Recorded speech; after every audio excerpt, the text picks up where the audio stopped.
जय हिंद दोस्तों, सभी को नमस्कार। मैं आपके बीच राकेश चौधरी। एक बार फटाफट से बताइए कि आवाज़ आ रही है क्या क्लास की, फिर अपनी क्लास को शुरू करते हैं। एक बार देखिए भाई साहब, वॉइस क्लियर आ रही है क्या? ठीक है भाई, क्लास को शुरू करते हैं। सभी को नमस्कार, सभी को राम राम। मैं आपके बीच राकेश चौधरी। एसएससी जीडी के साथ साथ जितने विद्यार्थी यूपी पुलिस की तैयारी करें तो यूपी पुलिस में जीके का वेटेज कुछ ज़्यादा रहता है, तो हम बात करने वाले हैं आपके स्टैटिक जीके से रिलेटेड कुछ क्वेश्चन को। तो सारे विद्यार्थी क्वेश्चन को लगाइए, कॉपी पेन साथ रखिए, कोई एक्स्ट्रा बात है तो उसको भी लिखते चलना। प्रश्न में क्या दिया, देखो मनीष जुड़े हमारे बीच में, शिवनाथ जुड़े हैं, तो सभी को राम राम, सभी को नमस्कार। सभी को बोलिए कि फटाफट से सेशन में जुड़िए, तो 20+ लाइव कर दो क्लास को। उत्तर भारत का मैनचेस्टर किसे कहा जाता है? देखो, मैनचेस्टर नामक एक जगह है इंग्लैंड में, ये वस्त्र नगरी है। वैसे भारत में वस्त्रों के उत्पादन में या वस्त्रों की जो फैक्ट्रियां मिल है वो सर्वाधिक अलग अलग दिशा के अकॉर्डिंग अलग अलग है। तो उसी प्रकार आपसे पूछ लेता है कि उत्तर भारत का मैनचेस्टर किस शहर को कहा जाता है। तो सारे विद्यार्थी इस क्वेश्चन का राइट उत्तर देंगे।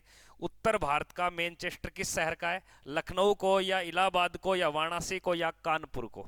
भारत में चौराहों का शहर भी किसको बोलते हैं? कानपुर को। कानपुर गंगा नदी के तट पर है और इसी शहर को कहा जाता है आपके उत्तर भारत का मैनचेस्टर। क्या बोला जाता है?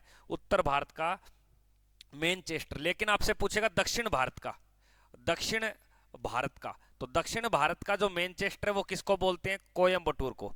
कोयम्बटूर, तो कोयम्बटूर। अगर पर्सन आ जाए भारत का मैनचेस्टर, भारत का पूछ ले, तो याद रखना आपके अहमदाबाद। और अगर आपसे पूछ ले पूर्वी भारत का मैनचेस्टर, पूर्वी भारत का, तो पूर्वी भारत की अगर बात करें तो याद रखना कोलकाता। तो पूर्वी भारत का मैनचेस्टर किसको बोलते हैं? कोलकाता को। कई बार क्या होता है, मैनचेस्टर नाम ना देकर आपको बोस्टन नाम दे देता है, आपको बोस्टन, बोस्टन नाम दे देगा आपको। क्या दे देगा? बोस्टन और मैनचेस्टर। ये दोनों जो सिटी हैं, ये दोनों सिटियां कहां पड़ती हैं? इंग्लैंड में पड़ती है। कहां पड़ती हैं? इंग्लैंड में पड़ती है, आपको ध्यान देना। वाराणसी किस नदी के किनारे है? गंगा नदी के किनारे। लखनऊ की अगर बात करें तो लखनऊ किस नदी के किनारे है? तो याद रखना ये गोमती नदी के किनारे, गोमती नदी के किनारे। जबकि ये पूछे ये भी किस नदी के किनारे? गंगा के किनारे। और ये भी आपके गंगा के किनारे। और ये शहर भी पूछे तो गंगा नदी के किनारे। तो इस प्रश्न से हमने 3-4 प्रश्न पढ़ लिए। जैसे एक दक्षिण भारत का मैनचेस्टर कोयम्बटूर है, एक भारत का मैनचेस्टर अहमदाबाद है जो गुजरात में पड़ता है, जबकि कोयम्बटूर पड़ता है आपके तमिलनाडु में। और पूर्वी भारत का मैनचेस्टर कहलाता है आपके कोलकाता, जिसे क्या बोलते हैं भैया? आपके महलों का शहर कहा जाता है। महलों का शहर किसको बोलते हैं? आपके कोलकाता। लेकिन नवाबों का शहर, नवाबों का शहर, नवाबों का जो शहर है वो याद रखना किसे कहा जाता है? लखनऊ को कहा जाता है। ये याद रखना, नवाबों का शहर लखनऊ को। इलाहाबाद शहर की स्थापना किसने की थी? कई बार ये प्रश्न आता है कि सर जो इलाहाबाद शहर है इसकी स्थापना किसने की थी? अकबर ने। किसने की थी भैया? अकबर ने। और इलाहाबाद का जो नया नाम है उसका नाम क्या है? प्रयागराज। तो अक्सर एग्जाम में प्रश्न पूछा जाता है कि इलाहाबाद का प्राचीन नाम क्या था? इलाहाबाद का प्राचीन नाम था प्रयाग। क्या नाम था? प्रयाग। और उसके बाद में इसका नाम कर दिया इलाहाबाद, और इलाहाबाद से इसका नाम कर दिया प्रयागराज, जो उत्तर प्रदेश में पड़ता है दोस्तों। तो सारे सारे विद्यार्थी भाई सेशन को शेयर करें, ऐसे मजा नहीं आएगा बिल्कुल क्लास में। अगले प्रश्न को देखिए। अगले प्रश्न में क्या देंगे कि भारत का प्रथम लौह इस्पात कारखाना कहां पर स्थापित किया गया? भारत की पहली लौह की जो फैक्ट्री है वो कहां पे लगाई गई थी? इस फैक्ट्री की स्थापना की गई थी आपके 1874 में। और ये 1874 में कहां पर लगाई जाती है? लेकिन भारत की लौह इस्पात जो कारखाना है, सफल कारखाना की अगर बात आ जाए, सफल, तो सफल लगा था आपके 1907 के अंदर। और ये कहां लगा था? जमशेदपुर में। तो भारत की पहली सफल लौह इस्पात फैक्ट्री कहां लगाई गई थी? जमशेदपुर में 1907 में। लेकिन भारत का प्रथम पूछे तो याद रखना कुल्टी पश्चिम बंगाल में। कहां लगा था भैया? कुल्टी पश्चिम बंगाल में, जो कैसा रहा? असफल रहा। कैसा रहा भैया? ये असफल रहा। लेकिन प्रश्न में आता है कि भारत का पहला सफल लौह इस्पात कारखाना किस जगह लगा था? जमशेदपुर। और अक्सर एग्जाम में प्रश्न आता है कि सर जमशेदपुर किस नदी के किनारे है? तो आप बोलोगे सर स्वर्ण रेखा के किनारे। और स्वर्ण रेखा किसकी सहायक नदी है? तो आप बताओगे दामोदर। अगर ऑप्शन में आपको दामोदर और स्वर्ण रेखा दोनों मिले तो आपको उत्तर करना है स्वर्ण रेखा। अगर ना मिले तब आपको क्या करना है? दामोदर। कृष्ण नाथ जुड़े हैं, जय हिंद, जय हिंद भाई। तो सेशन को सभी विद्यार्थी शेयर करें। डेली जिस प्रकार से आप लाइव देखते थे सभी विद्यार्थियों को बताइए। क्लास चल पड़ी, आज 10-15 मिनट लेट हो गई थी क्लास। कई बार ये प्रश्न आता है कि जो मुंबई शहर है वो किसी नदी पर है क्या? याद रखना, मुंबई नदी के किनारे नहीं है, मुंबई द्वीप पर बसा हुआ है। किस पे बसा हुआ है? द्वीप पर, और उस द्वीप का नाम है साल सेट। तो अगर प्रश्न पूछ लिया जाए कि मुंबई शहर किस द्वीप पर बसा हुआ है, तो सालसेट द्वीप पर बसा हुआ है। बोकारो जो पड़ता है ये कहां पड़ता है? आपके झारखंड में। और जमशेदपुर भी कहां पड़ता है? झारखंड में भी। कुल्टी कहां पड़ता है? पश्चिम बंगाल में। तो भारत की पहली लो इस्पात फैक्ट्री कहां लगाई गई थी? कुल्टी। 1874 में, जो कैसी रही थी? असफल रही थी। लेकिन भारत की पहली लो इस्पात कारखाना सफल कहां लगा था? आपके 1907 में जमशेदपुर, जिसको टिस्को के नाम से जानते हैं। और अक्सर एग्जाम में यह भी प्रश्न आता है, इसे क्या बोलते हैं? भारत की स्टील नगरी या इस्पात नगरी। तो भारत की इस्पात नगरी शहर किसे कहा गया है? जमशेदपुर को कहा गया है। अगले प्रश्न को देखिए क्या दिया गया। Next question, Bokaro steel plant की स्थापना किस पंचवर्षीय योजना के तहत की गई? बोकारो स्टील प्लांट की स्थापना किस पंचवर्षीय योजना के तहत की गई थी? दोस्तों सारे विद्यार्थी कमेंट सेक्शन में इसका उत्तर लिखोगे। सभी विद्यार्थी, कौन सी पंचवर्षीय योजना में क्या लगा था? बोकारो लगाया गया था। लेकिन आपको 3 याद रखने, एक तो भिलाई, कौन सा है भैया? भिलाई। और एक याद रखना है दुर्गापुर। और एक ध्यान देना आपको भैया, राउरकेला। तो राउरकेला, जो ये तीनों इस्पात कारखाने हैं, ये कौन सी पंचवर्षीय योजना में लगे थे? दूसरी पंचवर्षीय योजना में लगे थे।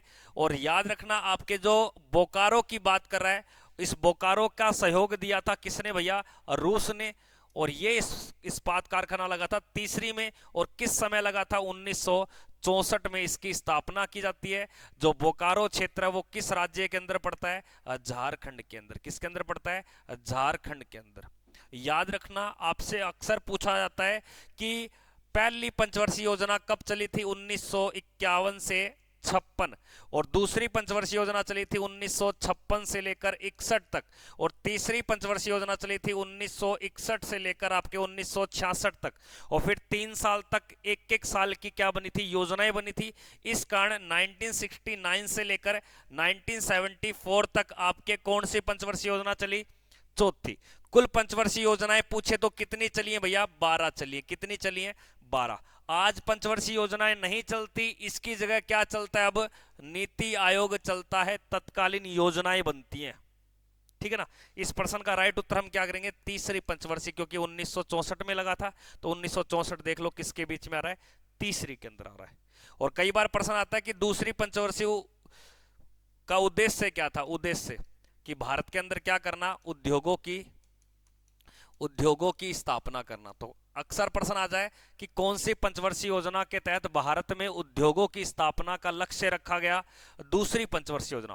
पहली पंचवर्षीय योजना का उद्देश्य क्या था? भारत में खाद्यान्न यानी कि कृषि को बढ़ावा दिया जाए। किसको बढ़ावा दिया जाए? कृषि को। ये इस प्रश्न में इतनी बातें याद रख लो, बाकी बातें अगले प्रश्न में देखते हैं। अगले प्रश्न में देखिए क्या दिए गए। 1931 में बनी प्रथम भारतीय बोलती फिल्म का नाम बताना है कि 1931 में बनी भारतीय बोलती फिल्म का नाम। पहली बोलती फिल्म है ये भैया, पहली बोलती फिल्म। और पहली फिल्म की बात हो जाए, पहली फिल्म, तो भारत की जो पहली फिल्म थी वो कैसी फिल्म बता रहा हूं मैं? मूक फिल्म, साइलेंट फिल्म। वो थी राजा हरीशचंद्र। तो राजा हरीशचंद्र नामक एक मूवी थी। और ये मूवी कब आई थी? आपके 1913 के अंदर। ये बोलती नहीं थी, ये मूक फिल्म थी। ठीक ना? किशन कन्हैया नामक आपके क्या थी? भारत की पहली रंगीन फिल्म आई थी। लेकिन भारत की बोलती फिल्म याद रखना, आलम आरा। ये आपका राइट उत्तर हो जाएगा, आलम आरा। तो यहाँ का राइट उत्तर क्या है? आलम आरा। ये किस वर्ष बनी थी? आपके 1933 में। एक छोटा सा प्रश्न बता दो कि फिल्म जगत का सबसे बड़ा पुरस्कार कौन सा है? फिल्म जगत का सबसे बड़ा पुरस्कार याद रखना, ऑस्कर। कौन सा भैया? ऑस्कर याद रखना आपको। कौन सा? ऑस्कर, फिल्म जगत का। लेकिन भारत में पूछे, भारत में, तो भारत में याद रखना दादा साहेब। और भारतीय पहली फिल्म के निर्माता भी कौन थे? दादा साहेब। ये भी याद रखना। अगले प्रश्न में देखिए, नेक्स्ट प्रश्न में क्या दिया गया है कि नेपा नगर मध्य प्रदेश में किसके लिए प्रसिद्ध है। नेपा नगर एक जगह पड़ती है और ये कहां पड़ती है, मध्य प्रदेश में। ये किस चीज के लिए फेमस है, नेपा नगर, बताना आपको दोस्तों। तो सभी विद्यार्थी सेशन को शेयर भी करें और लाइक भी करें भाई साहब। और अगर तक हमारे चैनल को अभी तक सब्सक्राइब नहीं किया तो चैनल को सब्सक्राइब भी करें। नेपा नगर मध्य प्रदेश की जगह है और ये किसके लिए फेमस है भैया, अखबारी कागज के लिए। तो इस प्रश्न का राइट उत्तर क्या हो जाएगा आपके, ऑप्शन संख्या ए। सूती वस्त्र उद्योग के लिए कौन सा क्षेत्र जाना जाता है आपके, कई क्षेत्र हैं, जैसे अहमदाबाद हो गया, सूरत हो गया आपके, और मुंबई क्षेत्र भी होगा। सीमेंट उद्योग के लिए अगर देखा जाए तो आपके तमिलनाडु, गुजरात, राजस्थान, ठीक है ना। और लौह इस्पात के लिए, जैसे लौह इस्पात सर्वाधिक होता है उड़ीसा के अंदर। अगले प्रश्न को देखिए भाई, अगले प्रश्न में क्या दिया गया, भारत के प्रथम समाचार पत्र बंगाल गजट के संस्थापक का नाम बताना है। कि भारत का जो पहला समाचार पत्र बना था, जेम्स हिक्की नामक व्यक्ति के द्वारा इसको प्रकाशित किया गया। तो राइट उत्तर क्या हो जाएगा यहाँ पे, जेके हिक्की द्वारा इसका प्रकाशन किया गया था, बंगाल गजट। भारत का पहला समाचार पत्र कौन सा है, द बंगाल गजट। अगले प्रश्न में देखिए क्या दिया गया, सूती वस्त्रों की राजधानी किस शहर को कहा जाता है। अभी थोड़ी देर पहले हमने देखा था, हाँ, सूती वस्त्रों की राजधानी का प्रश्न आ जाए तब तो आपको बताना है मुंबई शहर को। किसको बोलाता है, मुंबई शहर को। देखो, मुंबई से तीन बात याद रखना। इस मुंबई को बोलाता है भारत की आर्थिक आर्थिक या इसको बोल सकते हो वित्तीय, वेरी गुड, वित्तीय राजधानी। और दूसरी याद रखना, एक तो गेटवे ऑफ इंडिया। तो गेटवे ऑफ इंडिया नामक ये कहां पड़ता है आपके, मुंबई में। और एक याद रखना आपके सबसे बड़ा, हाँ, बड़ा बंदरगाह। तो सबसे बड़ा बंदर, तो सबसे बड़ा प्राकृतिक बंदरगाह या सबसे बड़ा बंदरगाह पूछे तो आपको क्या बताना है, मुंबई बताना है। और अगर प्रश्न आ जाए कि मुंबई किसकी राजधानी है तो आप क्या बताओगे, महाराष्ट्र की। तो किसकी राजधानी है, महाराष्ट्र की राजधानी, ठीक ना। अहमदाबाद को बोलते हैं भारत का मैनचेस्टर। तो भारत का मैनचेस्टर कौन है, अहमदाबाद। और उत्तर भारत का मैनचेस्टर कौन है, कानपुर। अगले प्रश्न को देखिए दोस्तों फटाफट से, राष्ट्रीय राजमार्ग 1, यानी कि कह रहा है कि नेशनल हाईवे 1, ये नेशनल हाईवे 1 है, फिर नेशनल हाईवे 2 है। इन 1 और 2, इन दोनों का रूप क्या कहलाता है, यही बताना आपको। इन दोनों के रूप को हम क्या बोलते हैं, नेशनल हाईवे 1 और नेशनल हाईवे 2, इन दोनों के रूप को, मिलित भाग को क्या कहा जाता है। Option, grand trunk road, express way, gate India, यानी कि गेट इंडिया रोड या हाईवे। याद रखना, शेरशाह सूरी के द्वारा जो एक सड़क बनाई थी जिसका नाम क्या आता है, जीटी रोड। क्या नाम आता है, जीटी रोड। और इसी जीटी रोड को बुलाता है ग्रांड ट्रक रोड। उत्तर संख्या ए। अब कई बार ये प्रश्न आता है कि गुरुजी जो नेशनल हाईवे 1 है ये अमृतसर से शुरू होता है, कहां से भैया, अमृतसर से। और ये अमृतसर से कहां जाता है, दिल्ली। और दिल्ली से कहां जाता है, ये कोलकाता। तो कोलकाता, इनके बीच का तो कहलाता है 2 और इनके बीच का कहलाता है 1। और इसी के रोड को हम क्या बोलते हैं, जीटी रोड। और जीटी रोड का निर्माता कौन था, शेरशाह सूरी था। अगले प्रश्न को देखिए, नेक्स्ट प्रश्न में क्या दिया गया है, भारत की पहली अभिनेत्री। अब भारत की कोई पहली यानी कि फिल्मों में काम करने वाली अभिनेत्री की बात करें तो इस क्लास के बाद में,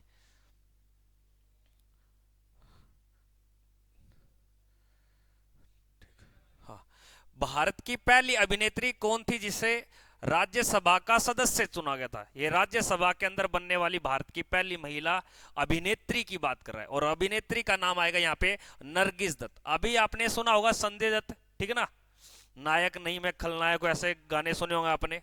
तो नरगिस दत्त संजय दत्त की क्या है भैया, आपके माता का नाम है। और ये अभिनेत्री थी और ये कहां पे चुनी जा रही है, राज्यसभा में। कहां चुनी जा रही है, राज्यसभा। अब एक छोटा सा प्रश्न याद रखना, अगर आपको राज्यसभा का सदस्य बनना है, राज्यसभा का क्या बनना है, सदस्य, तो आपकी न्यूनतम आयु कितने वर्ष चाहिए। और अगर इसके अंदर आप सदस्य बन जाते तो आपका कार्यकाल कितने वर्ष का होगा, कार्यकाल, तो याद रखना 6 वर्ष का। अगर आपसे प्रश्न बोल दे कि राज्यसभा कभी भी क्या नहीं होता, भंग नहीं होता, तो कौन सा सदन है जो कभी भंग नहीं होता, तो आप बोलोगे राज्यसभा। और राज्यसभा के अंदर कितनी सीटें हैं तो आप बताओगे सर 245। 245 के बजाय आपसे पूछ लेगा कि राज्यसभा में अधिकतम सीट कितनी, अधिकतम 250 कितनी है भैया। और इस राज्यसभा इस 245 में से कितने मनोनीत होते हैं, मनोनीत सीट, वेरी गुड। और ये मनोनीत सीट कौन करता है, राष्ट्रपति। और इस प्रकार की व्यवस्था हमने आयरलैंड के संविधान से ली है। प्रश्न पूछता है कि राष्ट्रपति जब राज्यसभा से 12 सीटें मनोनीत करता है तो ये व्यवस्था कहां से ली गई है, तो आपका राइट उत्तर होना चाहिए गुरुजी ये व्यवस्था आयरलैंड के संविधान से ली गई है। और आयरलैंड के संविधान से किसी राज्य का कल्याणकारी राज्य बनाने की व्यवस्था, जैसे राज्य के नीति निर्देशक तत्व भी कहां से लिए गए, आयरलैंड। और आयरलैंड की राजधानी का नाम क्या है, डबलिन। क्या नाम है, डबलिन। एक आता है बर्लिन, वो जर्मनी की राजधानी है दोस्तों। इस प्रश्न का ठीक है ना। अगले प्रश्न को देखिए, अगले प्रश्न में क्या दिया गया, ऑस्कर पुरस्कार की शुरुआत कब हुई थी।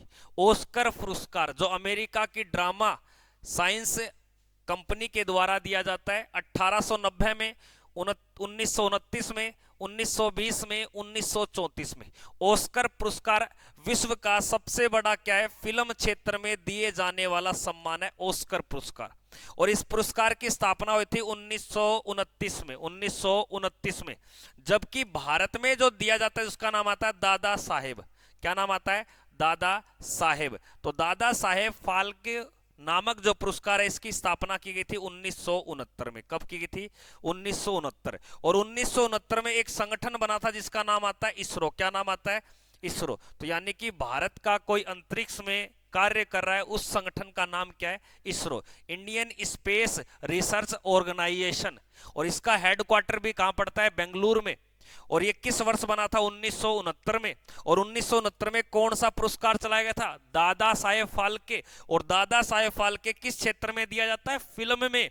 जबकि फिल्म जगत का सबसे बड़ा पुरस्कार कौन सा है, ऑस्कर। और ऑस्कर की शुरुआत कब होती है, 1929 के अंदर। इतनी बातें इस प्रश्न में याद रखेंगे। अगले प्रश्न को देखते हैं क्या दिया गया।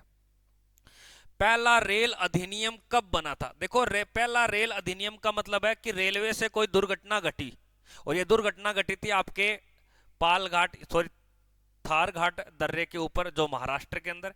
और ये इसका जो पहला अधिनियम बना था ये 1890 में। कब बना था, लेकिन याद रखना इसके अंदर अगर प्रश्न आ जाए तो याद रखना हमारा रेलवे बोर्ड बना। क्या बना भैया, रेलवे बोर्ड। तो रेलवे बोर्ड की स्थापना किस वर्ष की गई, तो आप बोलोगे सर 1905 में।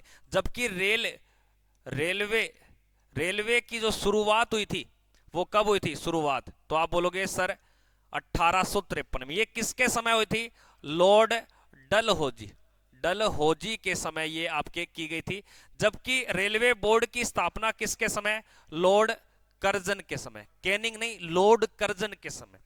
अगर आपसे मैं पूछ लूं कि रेलवे दिवस कब बनाया था, रेलवे दिवस की अगर मैं बात करूं तो ये किस तारीख को आता है, तो याद रखना 16 अप्रैल को। कब आता है भैया, 16 अप्रैल को रेलवे दिवस मनाया जाता है। क्योंकि 16 अप्रैल 1853 को एक भारत में रेलगाड़ी चली जो आपके बंबई से लेकर थाने के बीच चली थी, लगभग 34 किलोमीटर की दूरी तय की थी। किसके समय में चली थी, लॉर्ड डलहौजी के कारण। वेरी गुड दोस्तों, सभी सेशन को दबा के शेयर करें। अगले प्रश्न को देखिए भाई, अगले प्रश्न में क्या दिया गया, भारत में सबसे लंबी दूरी तय करने वाली रेलगाड़ी का नाम बताइए। दीपक हमारे बीच में जुड़े हैं, गुलशन जुड़े हैं, राधे राधे सर, नमस्कार भाई। दीपक का उत्तर जय सिया राम भाई। सारे विद्यार्थी सेशन को शेयर करें भाई साहब। भारत में सबसे लंबी दूरी तय करने वाली रेलगाड़ी का जो नाम है ये आपके असम से लेकर, कहां से लेकर, असम से लेकर तमिलनाडु, असम के डिब्रूगढ़, एक जगह है असम की, कौन सी, डिब्रूगढ़।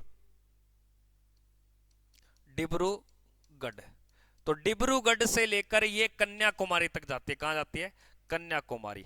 और इस रेलगाड़ी का नाम है भैया आपके विवेक एक्सप्रेस। लगभग 4200 किलोमीटर की दूरी तय करती है, लगभग 74 से 75 घंटों का समय लेती है। यानी कि मोटे मोटे रूप से देखें तो लगभग कितने दिन लग रहे हैं आपके, 3 दिनों के अंदर ये आपके पहुंचती है। कहां से, असम से कन्याकुमारी तक। और इसकी नाम क्या है रेलगाड़ी का, विवेक एक्सप्रेस। एक बात बताइए, भारत में तेज यानी कि तेज चलने वाली रेलगाड़ी कौन सी है? चलने ने वाली। तो भारत की सबसे तेज चलने वाली रेलगाड़ी का नाम है वंदे वंदे भारत। वंदे भारत भारत की क्या है? सबसे सुपर फास्ट यानी कि तेज चलने वाली रेलगाड़ी का नाम है वंदे भारत। अगले प्रश्न में देखिए क्या दिया गया है। दिल्ली मेट्रो रेल किस शहर यानी कि किस वर्ष में शुरू हुई थी? दिल्ली मेट्रो की बात करें, अगर देश में मेट्रो की बात आ जाए, देश में मेट्रो, तो देश में जो मेट्रो की अगर मैं बात करूं, ये चली थी आपके कलकत्ता में। कहां चली थी? कलकत्ता में। और ये चली थी आपके 24 अक्टूबर 1984 को, 24 अक्टूबर 1984 को। लेकिन दिल्ली के अंदर जो मेट्रो चली थी आपके कब चली थी? 2002 के अंदर दिल्ली में मेट्रो। यानी कि दूसरी बार मेट्रो किस जगह चल रही है? आपके दिल्ली के अंदर। और पहली मेट्रो कहां चली थी? कलकत्ता के अंदर। एक छोटा सा प्रश्न कई बार पूछा जाता है, भारत की पहली पहली विद्युत रेलगाड़ी, विद्युत रेल। तो भारत की जो पहली विद्युत रेल चली थी, ये याद रखना आपके 1925 में। और ये कहां चली थी? आपके मुंबई में, 3 फरवरी, मुंबई।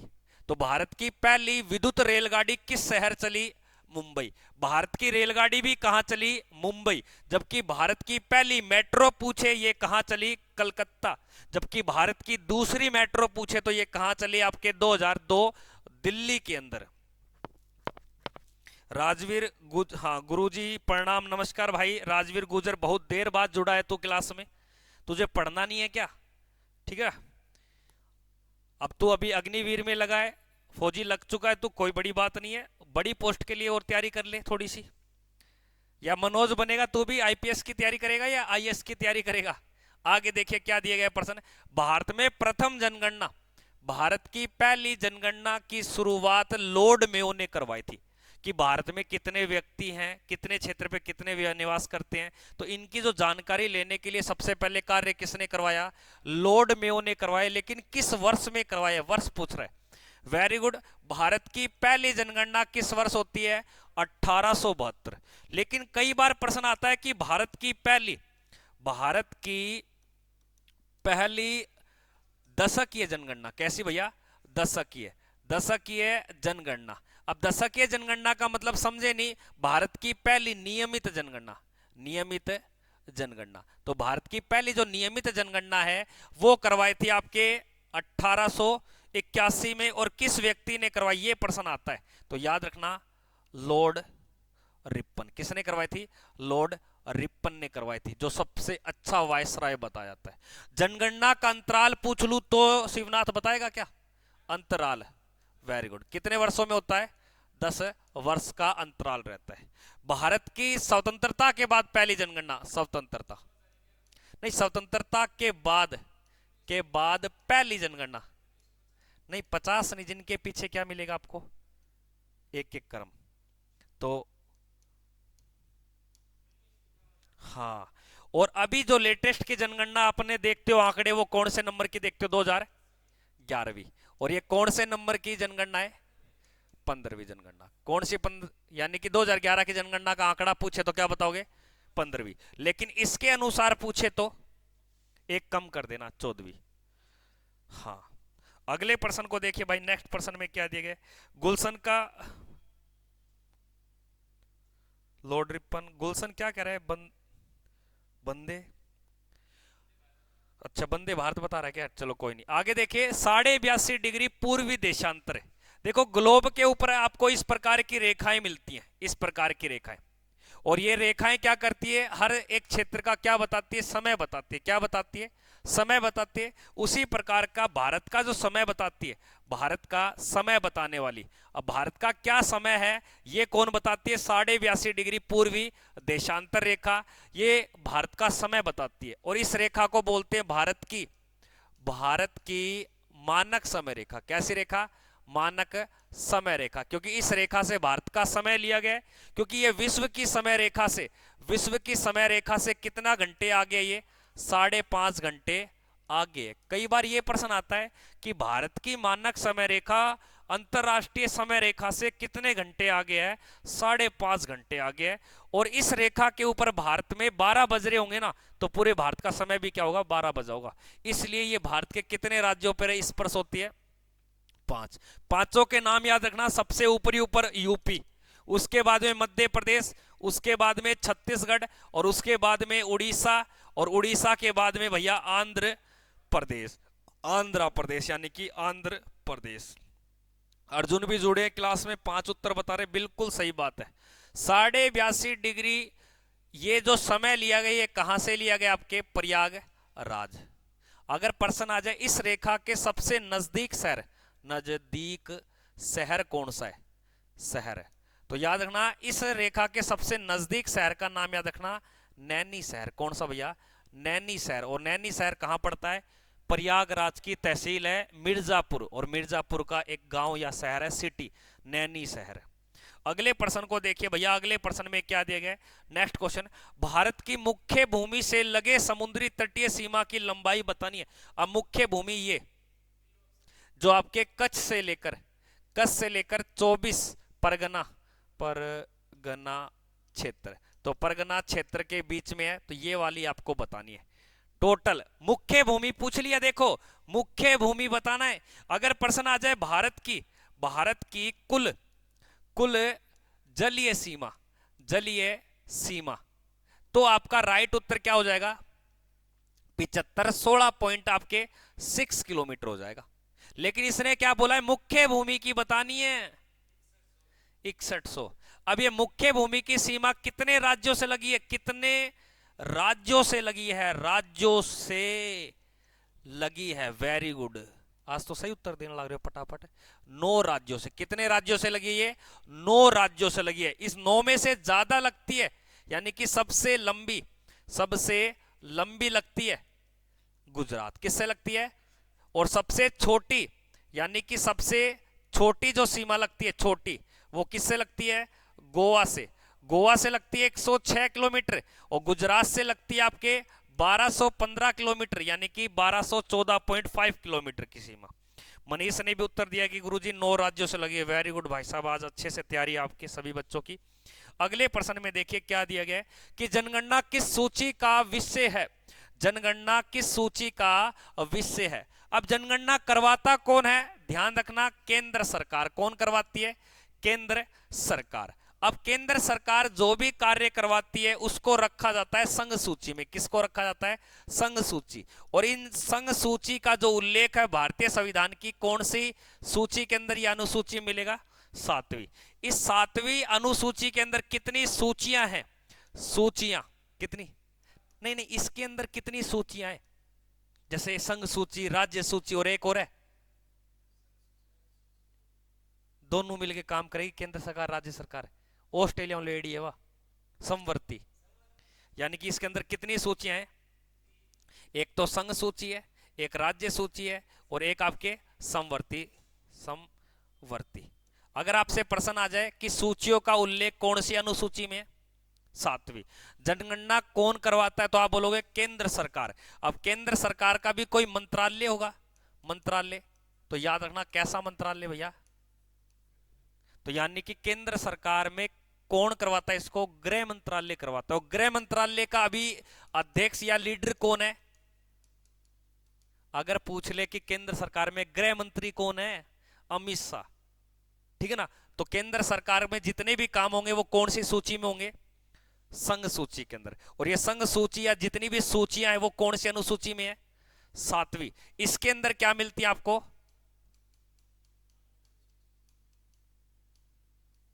क्या मिलती है? भाषाएं मिलती है। अगर पूछ ले भारत की जो मान्यता प्राप्त 22 भाषाएं वो कौन सी अनुसूची में है? 8वीं के अंदर है। 6ठी अनुसूची के अंदर 4 राज्यों के लिए अनुसूचित जनजाति जो पिछड़ा क्षेत्र है 4 राज्यों के, वो है ये आपको एक अलग स्लाइड में बताऊंगा आपको मैं। अगले प्रश्न में देखिए क्या दिए गए। ब्रह्मांड का अध्ययन क्या कहलाता है? ब्रह्मांड का अध्ययन, ब्रह्मांड। और देश की पहली भारतीय महिला जो ब्रह्मांड की सुंदरी बनी थी, जिसे बोलते miss universe, Sushmita Sen.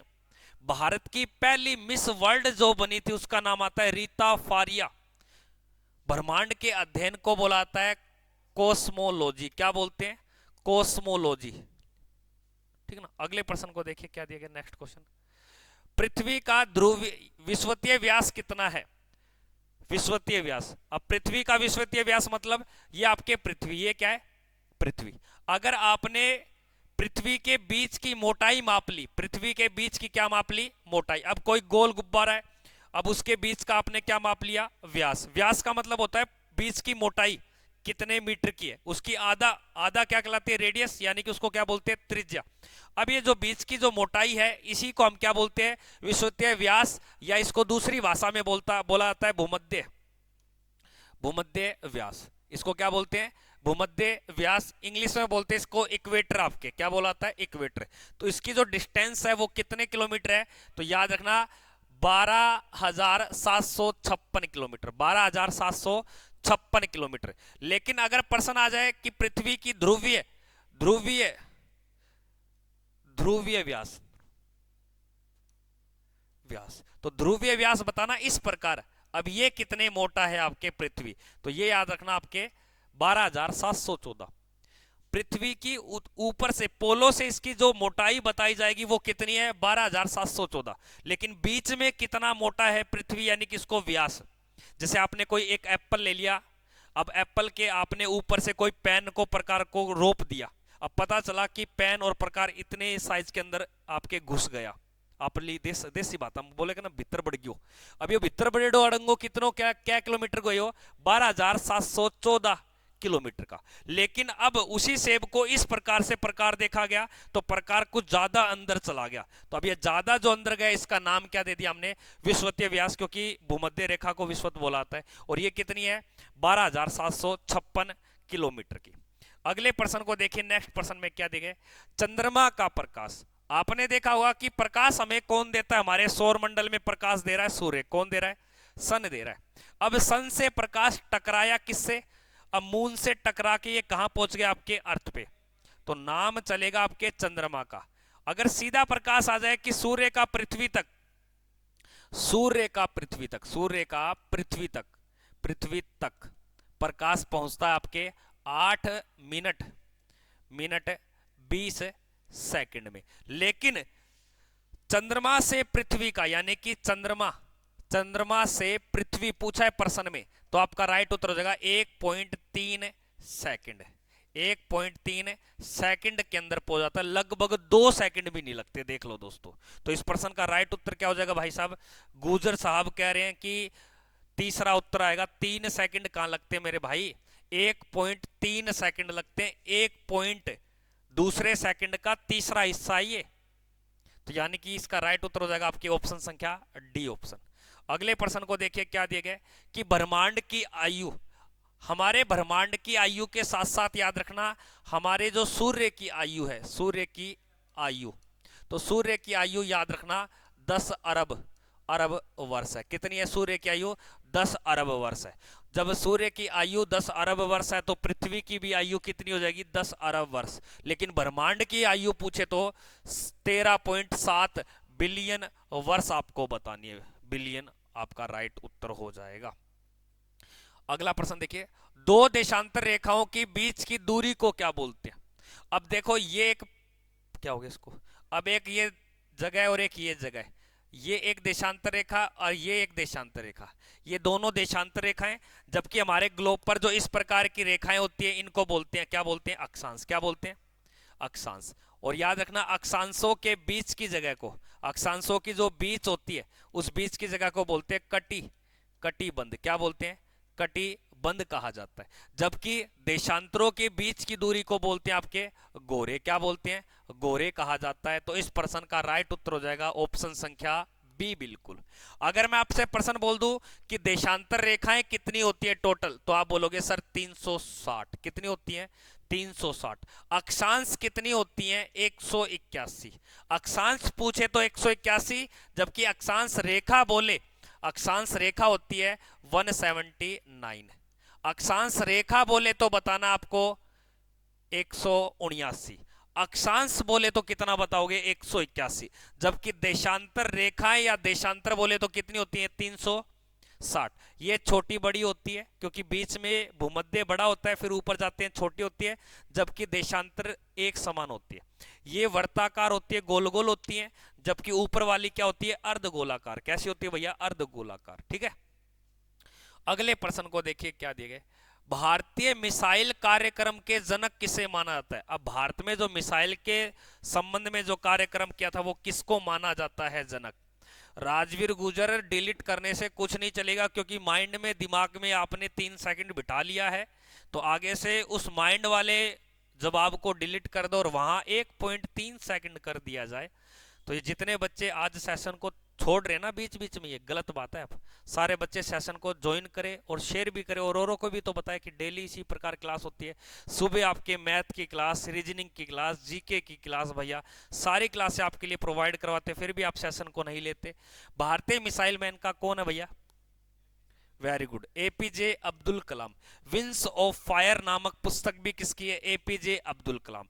APJ Abdul Kalam Bharat के क्या रह चुके हैं? राष्ट्रपति रह चुके हैं। 1997 से लेकर 2002 से लेकर 2007 के बीच में, 2012 से 17 के बीच में प्रणब मुखर्जी। ठीक है, भारत का सबसे छोटा नदी द्वीप बताना है। उमानंदा। देखो ये कोई नदी है,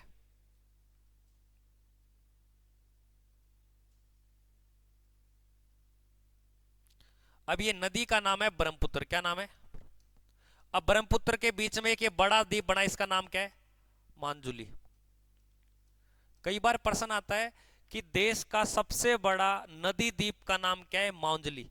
और देश का सबसे छोटा आपके नदी द्वीप का नाम क्या है? उमानंदा। उमानंदा सबसे छोटा। और ये दोनों जो द्वीप बने हुए किस नदी पे बने हुए हैं? ब्रह्मपुत्र। और ये दोनों द्वीप किस राज्य के अंदर बने हुए हैं? असम में। कहां बने हुए हैं भैया? असम में। तो कई बार प्रश्न आता है कि देश का या विश्व का सबसे बड़ा नदी द्वीप कौन सा है? मांजुली नदी द्वीप है, जो असम राज्य ब्रह्मपुत्र पे पड़ता है। उसी प्रकार देश का सबसे छोटा उमानंदा नदी द्वीप भी किसी राज्य के अंदर है? असम में। और किस नदी के ऊपर बना हुआ है? ब्रह्मपुत्र। तो दोनों छोटे बड़े पूछे तो ब्रह्मपुत्र में ही है और असम राज्य के अंदर है। तो इसका राइट उत्तर ये लिख दिया यहां पे, मांजुली। कौन सा? देखो, बड़ा और छोटा पूछे दोनों आपके ब्रह्मपुत्र असम में पड़ता है, तो बड़ा तो मांजुली और छोटा कौन सा है? उमानंदा। अगले प्रश्न को देखिए क्या दिया गया। क्षेत्रफल में सबसे बड़ा केंद्र शासित प्रदेश कौन सा है?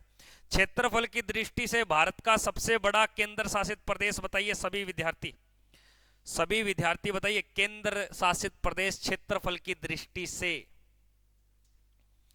देखो, क्षेत्रफल की दृष्टि से केंद्र शासित प्रदेश, और आज केंद्र शासित प्रदेश है कितने? अगर मैं आपसे पूछ लूं तो केंद्र शासित प्रदेशों की संख्या कितनी है भैया? 8 है। और इन 8 में से बड़े की अगर बात करें तो कौन सा है? लद्दाख है। कौन सा भैया? लद्दाख।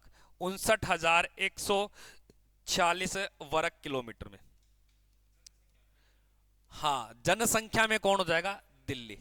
देखो, छोटे की अगर बात की जाए तो छोटा कौन सा है? छोटा तो याद रखना आपके लक्षद्वीप। छोटा कौन सा है? बात करेंगे एक बार, रुको। लक्षद्वीप की अगर मैं बात करूं तो याद रखना इसका एरिया है 32 वर्ग किलोमीटर में। 32 वर्ग किलोमीटर में, जो अरब सागर में स्थित है। कहां पर स्थित है दोस्तों?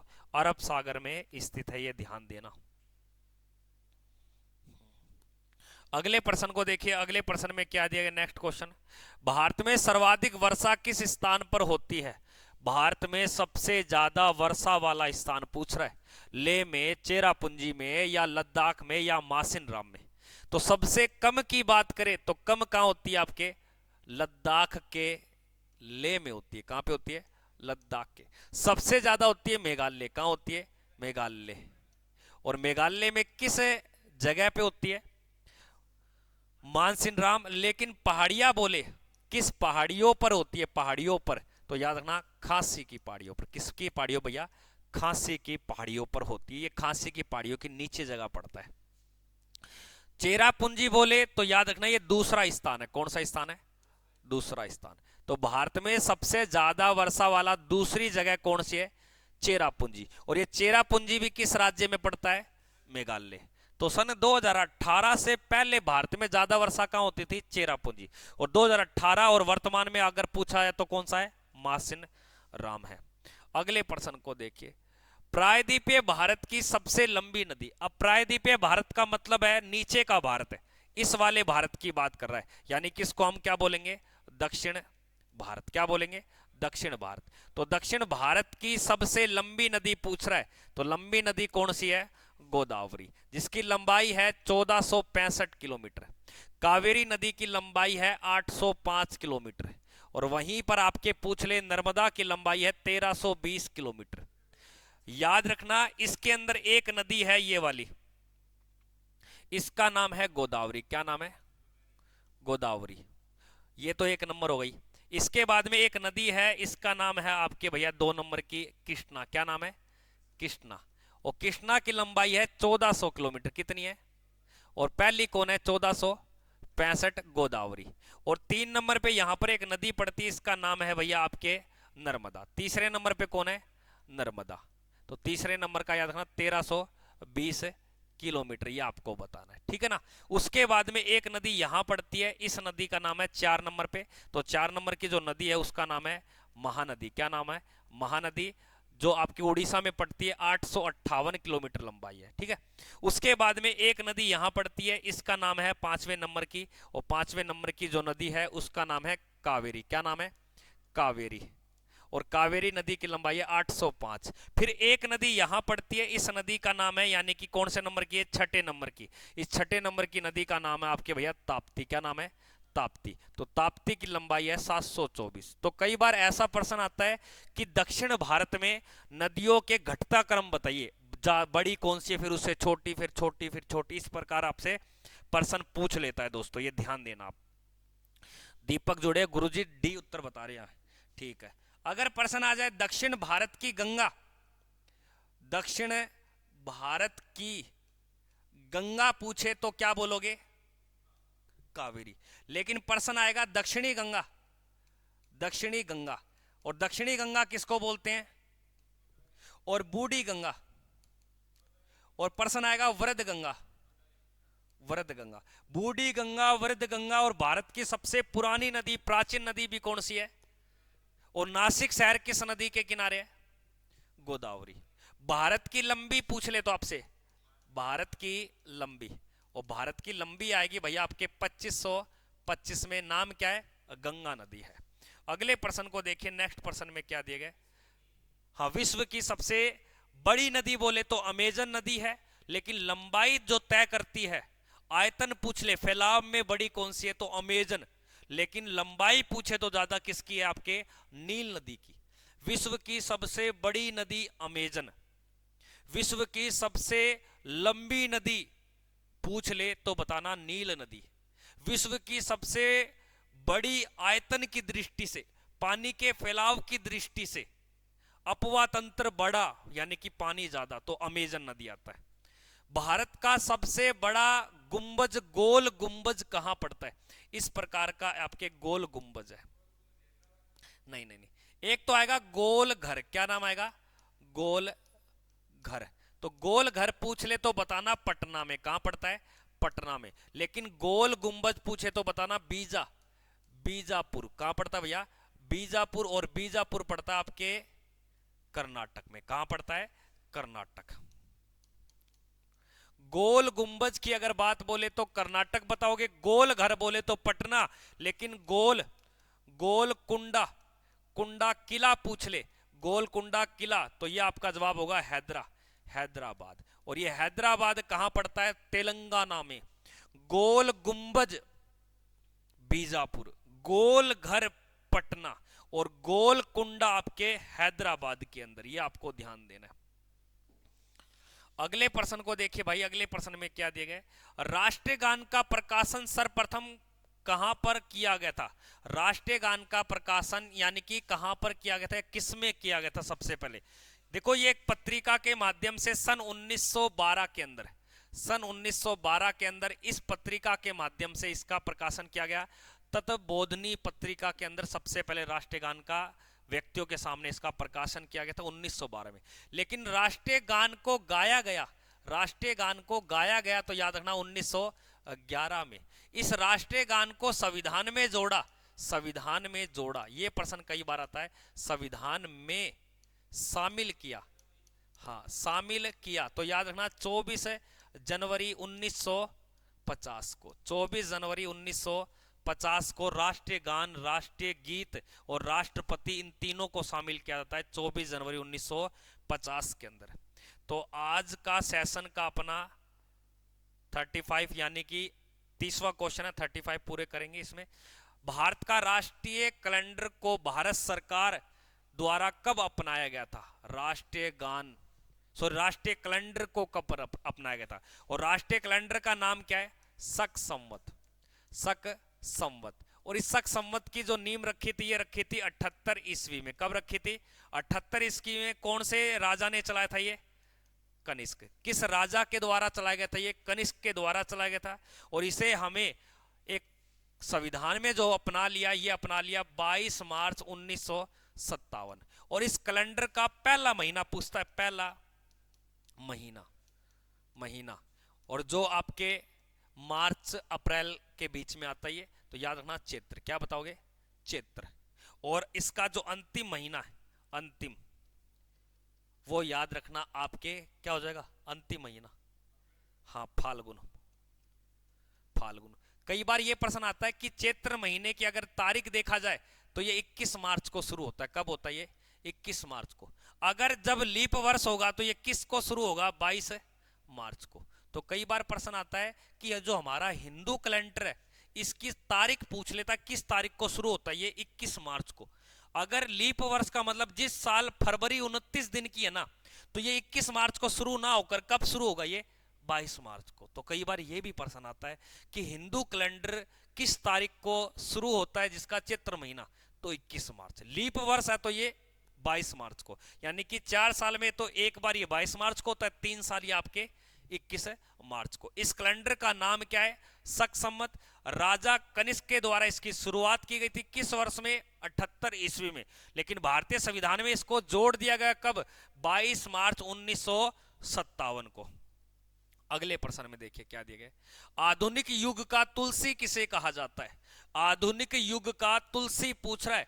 ऑप्शन में दिया गया है रामधारी दिनकर, मैथिली शरण गुप्त, गोपाल सिंह नेपाली या कबीरदास। देखो आधुनिक युग का तुलसीदास बोल दो, सॉरी तुलसी बोल दो, या बोल दो राष्ट्र कवि बोल दो, ठीक है ना?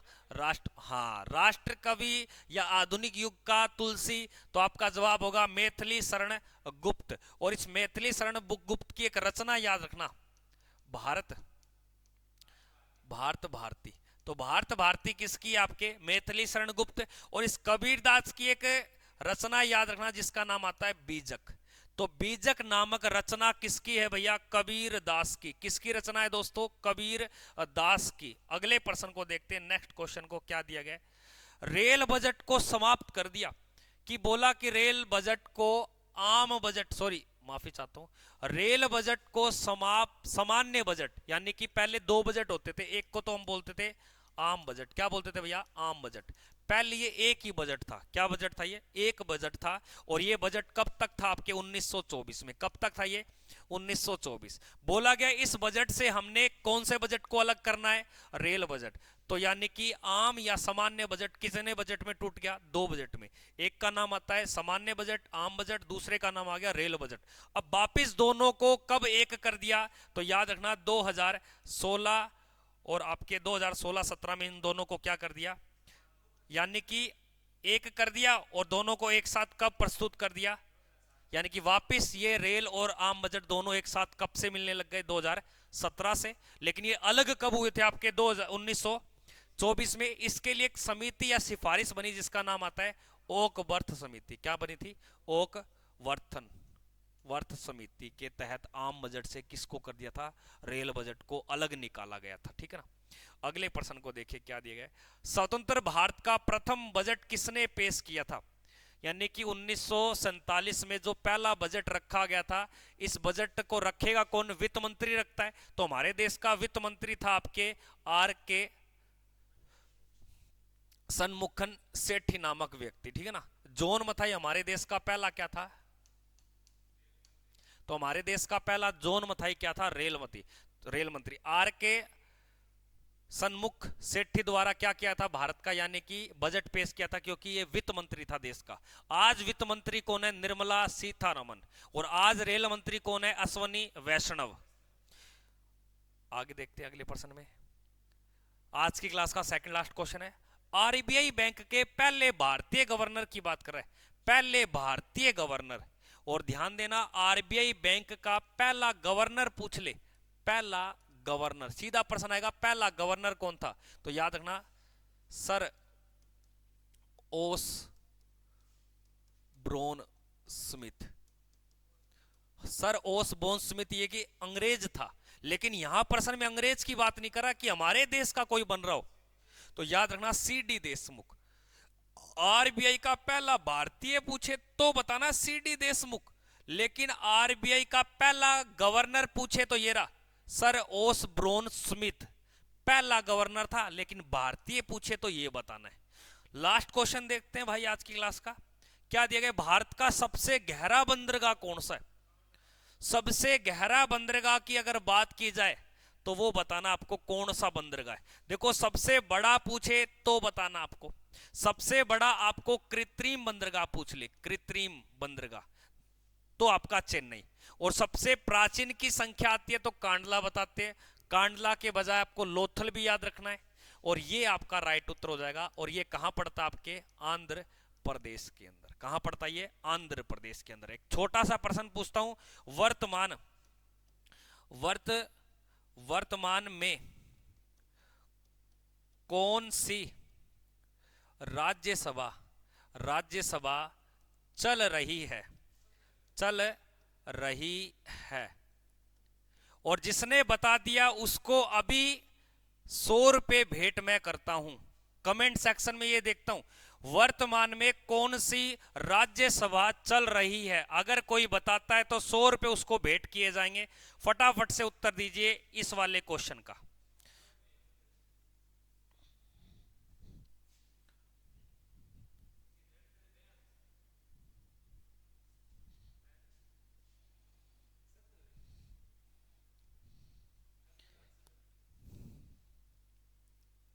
अर्जुन ने दिया है 17वीं चल रही है। और बताइए फटाफट, जितने भी लाइव देख रहे हैं और बताइए भाई साहब।